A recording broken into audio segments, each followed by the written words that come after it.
जया एकादशी व्रत की पौराणिक कथा के मुताबिक एक पिशाच और उसकी पत्नी को गंध, रस और स्पर्श का कोई ज्ञान नहीं था। वहां उन्हें बहुत दुख मिलता था और उन्हें एक क्षण के लिए भी नींद नहीं आती थी।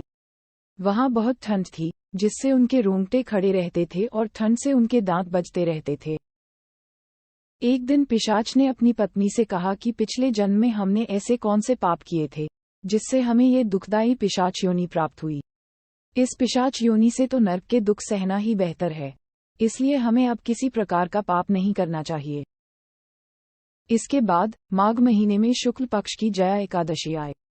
उस दिन उन्होंने कुछ भी नहीं खाया और न ही कोई पाप कर्म किया। केवल फल फूल खाकर ही दिन व्यतीत किया और शाम के समय महान दुख से पीपल के पेड़ के नीचे बैठ गए। उस समय सूर्य भगवान अस्त हो रहे थे।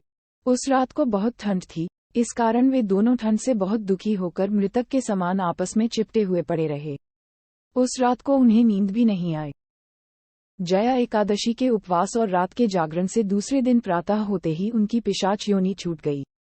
बहुत सुंदर गंधर्व और अप्सरा की देह धारण कर सुंदर वस्त्राभूषणों से अलंकृत होकर उन्होंने स्वर्गलोक को प्रस्थान किया।